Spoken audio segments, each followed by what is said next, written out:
Tell us how you know Jason. I've known Jason his whole life. He went to school with my kids.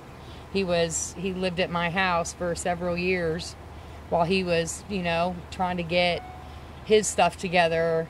He's a tattoo artist, and he was trying to get his apprenticeship and, stuff like that. So he stayed here while he was trying to work all that out. And did he most recently live here? Yeah, they've been moved out almost a year, him and my son. Oh, so he doesn't currently live here? No, him and my son are roommates.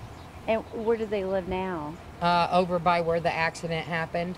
Oh, around Madison, Yeah. Maynard over there? Yeah. So is that why they were in the area? I'm not sure. My son seen Jason yesterday morning, and he'd never seen him again.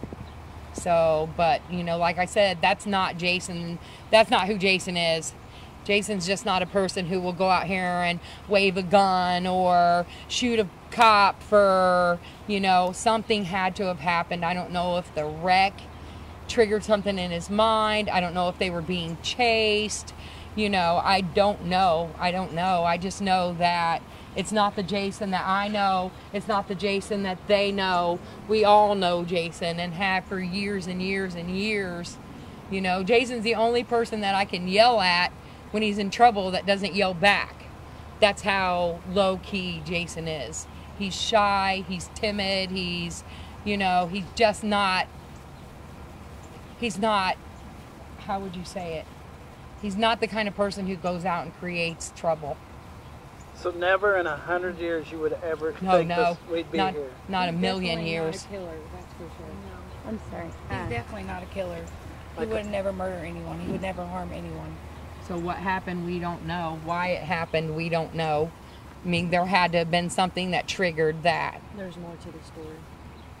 So, and my heart goes out to the police officer and his family.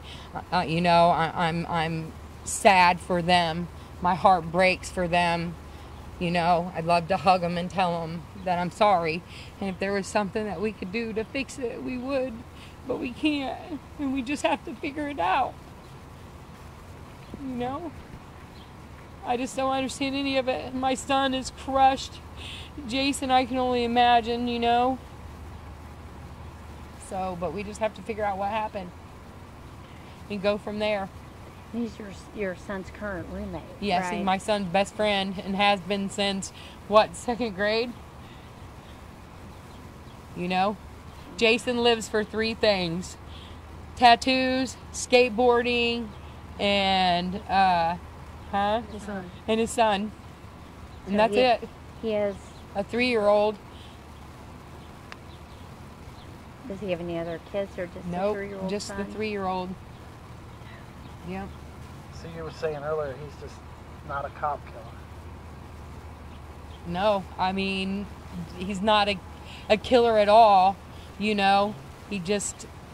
not that kind of person, so there had to have been something that happened. He's not strung out on drugs, and, he doesn't drink. So where all this all came into play, I have no idea. Did you guys know the people that he was with yesterday, or did your son know them? My son does. Yes, all I can tell you that I don't know the guy. So, I don't know if maybe it had some dealings with him. I don't know, because like I said, I don't know that guy personally. And do you mind if we ask you what's your first and last name? Erica Leatherberry. And spell both names for me. ERICALEATHERBURY. And you're a friend of Jason's? Yes, he's his roommate. His roommate is my brother. Yeah. She's my daughter. Okay. And what would you like to tell people about Jason? That we need to figure out what's going on. That Jason isn't a killer. Jason wouldn't hurt anybody. So we need to find the reason behind the scenes. Not just, there was a reason why Jason did what he did. Did you guys know of him to carry a gun? Did he usually He has carry a gun permit. He has a gun permit. And he works in a tattoo shop, yeah. so, I'm sure most of those people do carry guns. Yeah. You know, Right. but like I said, I've never seen Jason pull his gun out and try to show it to anybody or sling it around or act like Billy Badass because he had a gun. He's just not that person. You know, Jason's more shy and timid, and, you know, he's not the kind of person that would go up and be like, hey, bro. You know, he's not that person. He's just not. And I think that's why a lot of this is so hard for everybody to understand where all this came from. It just came out of the blue.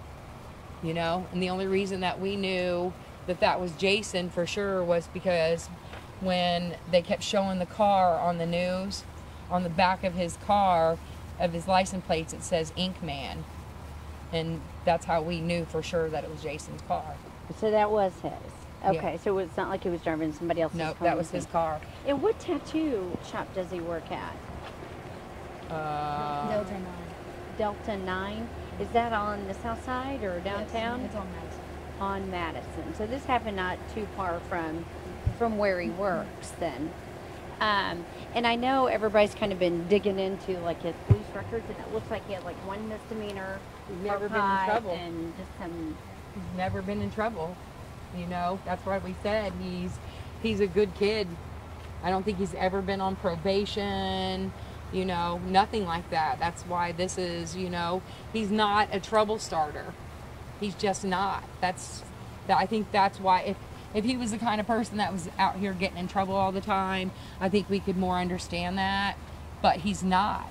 And never any struggles with depression or mental health issues that you knew of? I think he is a little bit depressed. He gets depressed. You know, life is depressing, you know. So, just as far as, you know, I don't know. And him and my son have been roommates for, at their place now for a year. They moved out of here a year ago, got their own place, and you know, they do fairly well. I mean, they have their struggles, but you know, they don't ever have problems. The police aren't called to their house constantly, you know. So I don't know what happened. Have you all talked to his family at all? My son called his mother last night. Are and they told her. local too? No. Where are they live out from? of town. They don't live here. I know where they live. I just don't want to say. Sure, I totally Yeah. get it. Yeah. Would your son feel comfortable talking to us? Probably not. My son is a mess. My son is a mess. I'm sorry. He's been up all night. He's crying. I don't even want to go to work. I just want to go be with him. This is hard. That's his brother, you know. Well, I'm sorry for what you guys are going through too. I I'm know. sorry for what the families are going through.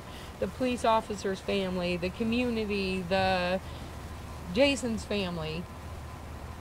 You know, I mean, he's got a great family, a wonderful mother, and he was raised right, and so it's hard to grasp all this. It really is. We don't understand. None of us do, you know. And I'm sure that the police officer was nowhere at fault. You know, I feel my heart breaks for him and his family. I mean, he's 38 years old. I'm almost 50. You know, so I have 12 years over him, and I couldn't imagine losing my life 12 years ago. You know, his poor kids and his wife and the community. My heart goes out to all of them, you know. And I'm not saying that Jason's innocent. I'm just saying this isn't Jason's personality. This isn't who he is. So I don't know what happened. I don't know what was going through his mind when all this happened. So I just know, like I said, he's the only one I could get onto and yell at because he did something stupid and he didn't yell back, you know. He followed all the rules and he always played the game right, and so I don't understand.